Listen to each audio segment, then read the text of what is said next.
Assalamualaikum warahmatullahi wabarakatuh. Anak-anak sehat semua ya? Alhamdulillah. Berjumpa lagi dengan saya Pak Sufyan. Semoga kita semua selalu sehat dan tetap semangat dalam belajar. Sebelum kita ke materi hari ini, marilah kita mulai dengan membaca surat Al-Fatihah terlebih dahulu. Kita hadiahkan pertama untuk Rasulullah Shallallahu Alaihi Wasallam, yang kedua untuk orang tua kita, yang ketiga untuk guru-guru kita. Al-Fatihah.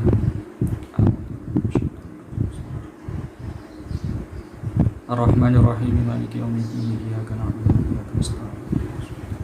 Shiratal ladzina an'amta 'alaihim. Baik. Hari ini saya akan memilih surat Thaha ayat 53. Kenapa saya pilih itu? Karena di dalam surat Thaha ayat 53 ini terdapat pesan-pesan ilmiah. Ya, salah satu pesan ilmiahnya yaitu Allah menurunkan air hujan yang membuat tanah di sekitar kita menjadi subur, sehingga tumbuhlah berbagai macam jenis tumbuhan yang beraneka ragam. Anak-anak masih ingat di materi sebelumnya yang tentang keanekaragaman tumbuhan, ya. Di situ ada penjelasan terkait laporan dari ilmuwan barat di Inggris yang menemukan jumlah spesies atau jenis tumbuhan yang ada di dunia ini, yaitu berjumlah 391.000 tumbuhan yang kategori tumbuhan vaskular, ya. Tumbuhan vaskular ini yaitu tumbuhan yang memiliki jaringan pembuluh atau jaringan angkut berupa xilem dan floem. Nah, jika kalian belum tahu apa itu xilem dan floem, ya bisa kalian cari sendiri pengertiannya juga fungsinya. Ya, oke. Selanjutnya kita kembali ke materi hari ini, yaitu surat Thaha ayat 53. Nah, karena di situ ada pesan ilmiah yang menjelaskan bahwa Allah itu menurunkan air hujan untuk menyuburkan tanah sehingga tumbuhlah berbagai macam jenis tumbuhan yang beraneka ragam itu. Nah, di dalam perkembangan ilmu sains itu terdapat istilah kerajaan tumbuhan, atau dalam bahasa ilmiahnya disebut kingdom plantae, ya. Nah, di dalam kerajaan tumbuhan itu nanti ada klasifikasi tersendiri sesuai kategorinya, ya. Nanti bisa lebih jelasnya anak-anak bisa membaca materi yang sudah saya lampirkan di Google Classroom masing-masing kelas, ya.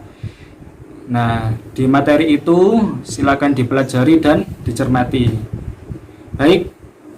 Saya akan membacakan ayatnya, yaitu surat Thaha ayat 53. Anak-anak silakan dibuka Al-Qur'annya, ya. Kalau tempat duduknya berdekatan dengan Al-Qur'an, bisa diambil Al-Qur'annya, ya. Dibuka surat Thaha ayat 53, ada di juz 16. Baik, saya akan bacakan, ya. Silakan disimak dulu biar nanti ngaji kita semakin lancar dan benar.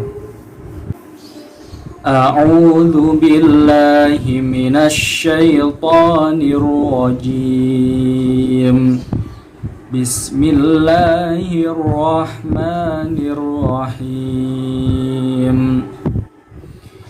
Alladzi ja'ala lakumul arda mahdan wa salaka lakum fiha subula وسلك لكم فيها سبلا وأنزل من السماء ماء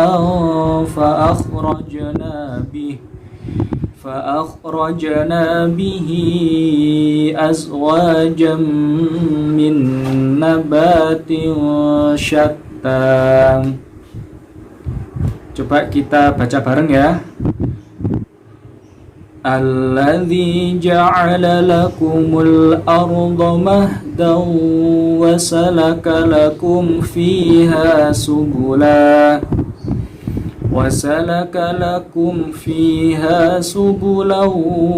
anzala minas samaa'i ma'an فأخرجنا به أزواجا من نبات شتى. Kita baca sekali lagi ya, biar ngaji kita semakin lancar. Ayo kita baca bersama. Alladzi ja'ala lakumul arda mahdan wa salaka lakum fiha subula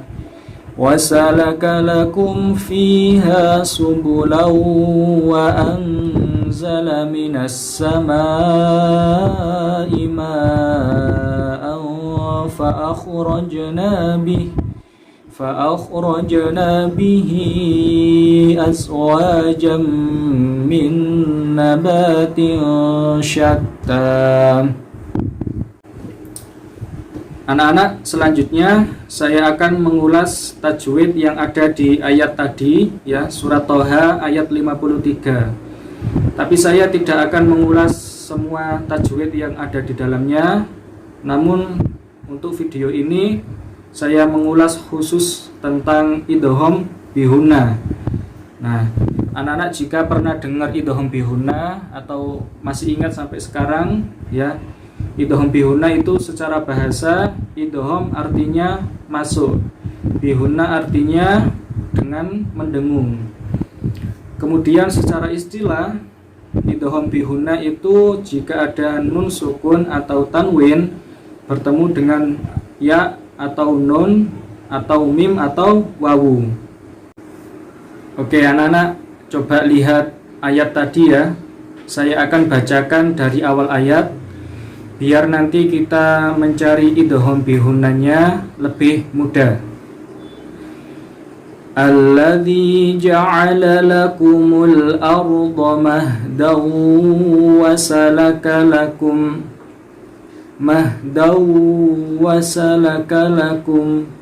Nah, di situ ada tanwin berupa fathatain ya, bertemu dengan huruf wawu. Nah, ini termasuk idgham bihunna. Jadi bacanya harus mendengung ya. Mendengungnya itu masuk ke huruf wawu. Mahdaw wasalaka lakum. Nah, selanjutnya saya ulangi dari awal ya biar kita lebih mudah. Alladzi ja'ala lakumul arda mahdan wa salaka lakum fiha subula. Nah, ini saya berhenti di subula ya. Meskipun tidak ada tanda waqaf, tapi saya berhenti tujuannya adalah untuk mengambil nafas ya. Kalau berhenti maka harus mengulangi dari kalimat sebelumnya. Tadi saya mengulangi dari wasalaka ya. Oke, saya ulangi. Wasalaka lakum fiha subulau wa anzala. Nah, itu ada lagi idgham bihunna ya. Subulau wa anzala. Nah, ada tanwin berupa fathatain ya yang bertemu dengan huruf wawu. Bacanya harus mendengung kayak tadi ya. Mendengungnya itu masuk ke huruf wawu. Subulau wa anzala. Oke. Kita lanjut ke sambungan ayat berikutnya. Saya ulangi dari wasalaka. Wasalaka lakum fiha subulau wa anzala minas samaa'i ma'an fa akhrajna bih. Nah, itu tadi berhenti di bih ya. meskipun tidak ada tanda waqaf ya, kayak tadi tujuannya berhenti adalah untuk mengambil nafas ya. Tapi kalau berhenti diulangi dari kalimat sebelumnya. Fa akhrajna ya. Fa akhrajna bihi azwajan min nabatin syatta. Nah, kita menemukan lagi idgham bihunna, yaitu azwajam min nabatin. Ya, ada dua di situ. Yang pertama ada azwajam min. Nah, karena ada tanwin berupa fathatain ya, yang bertemu dengan huruf mim. Jadi bacanya mendengung, mendengungnya masuk ke huruf mim. Azwajam min nabatin, min nabatin. Nah, yang kedua ini ada nun sukun bertemu dengan huruf nun ya, bacanya mendengung, mendengungnya itu masuk ke huruf nun, min nabatin syatta ya. Oke, jadi di ayat tadi ya kita menemukan berapa? Ada 4 ya. Ada 4 idgham bihunna di surat Thaha ayat 53 ini. Oke anak-anak, saya akhiri video pembelajaran ini ya. Semoga pertemuan kita memberi keberkahan dan manfaat. Sampai jumpa di video berikutnya. Wassalamualaikum warahmatullahi wabarakatuh. Oke, selamat belajar ya. Semangat.